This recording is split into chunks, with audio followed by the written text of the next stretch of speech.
Hello అండి, welcome back to mom's tradition. ఈరోజు కూరలు వేసుకునే మసాలాలు ఎలా చేసుకోవాలో మీకు చూపిస్తాను రండి. ధనియాలతోటి ఇప్పుడు ఈ కప్ అండి 125 గ్రామ్స్, దీంతో 2 కప్పులు తీసుకుంటున్నాను నేను. ధనియాలు 1 కప్పు వేసాను, ఇంకో కప్పు వేసుకుంటున్నాను. 125 గ్రామ్స్ అంటే 250 గ్రామ్స్ అంటే పావు కిలోనండి. ఈ పావు కిలో ధనియాలు తీసుకుని దానికి తగ్గట్టుగా 85 మిల్లీగ్రామ్స్ జీలకర్ర తీసుకున్నానండి. ఇప్పుడు ధనియాలు పావు కిలో, 85 గ్రామ్స్ జీలకర్ర అండి. పసుపు ఒక 3 స్పూన్స్ వేసుకోవాలండి, 3 టీ స్పూన్స్. ఎల్లిపాయ ఒక పెద్ద ఎల్లిపాయ తీసుకోవాలి. ఒక 2 స్పూన్స్ మెంతులు తీసుకోవాలి. 4 స్పూన్లు మినపప్పు తీసుకోవాలండి. 4 స్పూన్లు శనగపప్పు తీసుకోవాలి. ఒక 4 రెమ్మలు కరివేపాకు తీసుకోవాలి. ఒక 50 గ్రామ్స్ ఎండుమిర్చి తీసుకోవాలి.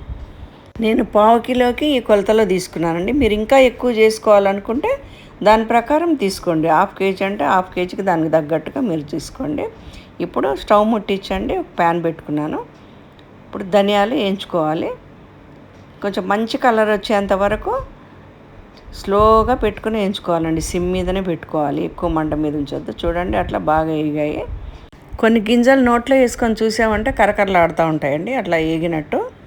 ఇప్పుడు చూడండి మళ్ళీ అదే ప్యాన్లో మినపప్పు శనగపప్పు వేయించుకోవాలి. ఎందుకంటే ఇవి కొంచెం వేగడానికి టైం పడుతుందండి.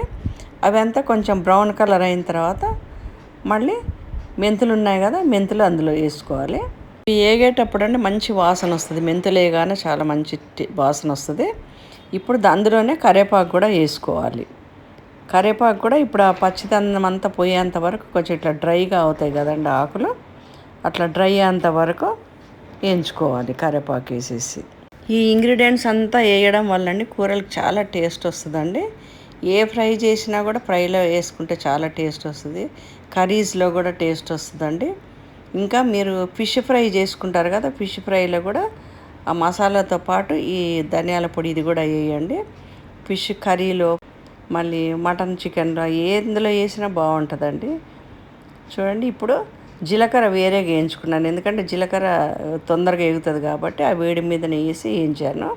తొందరగా ఎగిపోయింది చూడండి. ఇప్పుడు మిరపకాయలు వేస్తున్నాను నేను.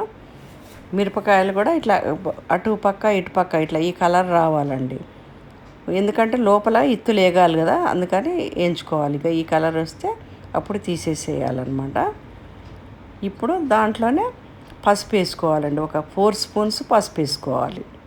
అంటే మీరు ఎంత చేసుకుంటారో ధనియాల పొడి దాన్ని బట్టి క్వాంటిటీ వేసుకోవాలండి. అందులోనే రాళ్ళ ఉప్పు ఒక 2 స్పూన్స్ వేసానండి. మీరు ఎంత వేసుకుంటారో దాని క్వాంటిటీని బట్టి మీరు వేసుకోండి.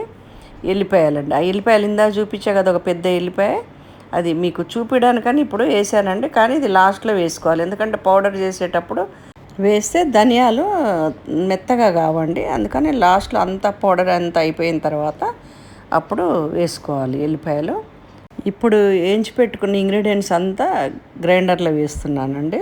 ఈ ఇంగ్రీడియంట్స్ అంతా చాలా మెత్తగా చేసుకోవాలండి, ఎందుకంటే మళ్ళీ జల్లడ పట్టే పని లేకుండా ఒకటేసారి మెత్తగా చూడండి అట్లా చేసుకోవాలి. తర్వాత మళ్ళీ ఎల్లిపాయలు లాస్ట్లో వేసి ఎల్లిపాయలు వేసి తిప్పుకోవాలండి. చూడండి అట్లా ఎల్లిపాయలు వేసిన తర్వాత అట్లా పౌడర్ అయింది. కొంచెం బరకగా ఉన్న కూరలు కలవదండి, అందుకని మెత్తగా చేసుకోవాలి. నేనైతే మెత్తగా చేశాను చూడండి. మళ్ళీ ఇంకా కూరలు అట్లాగే డైరెక్ట్గా వేసుకోవచ్చు. చాలా మంచి వాసన వస్తుందండి, చాలా టేస్టీగా కూడా ఉంటుంది. ఈ పౌడర్ ఇప్పుడే గ్రైండ్ చేసాం కాబట్టి కొంచెం వేడిగా ఉంటుందండి, గ్రైండర్లో చేసుకున్నాం కాబట్టి. కొంచెం చల్లారిన తర్వాత కంటైనర్లో వేసుకోవచ్చు, స్టీల్ దాంట్లో కానీ ఇట్లా గాజు బాటిల్లో కానీ వేసుకోండి. గట్టిగా మూత పెట్టండి. ఈ పౌడరు ఫ్రిడ్జ్లో పెట్టుకుంటే 6 నెలలైనా ఉంటుందండి. అయితే ఈ మసాలా పొడి వాడేటప్పుడు తడి చేతులు కానీ తడి స్పూన్ కానీ పెట్టకూడదండి.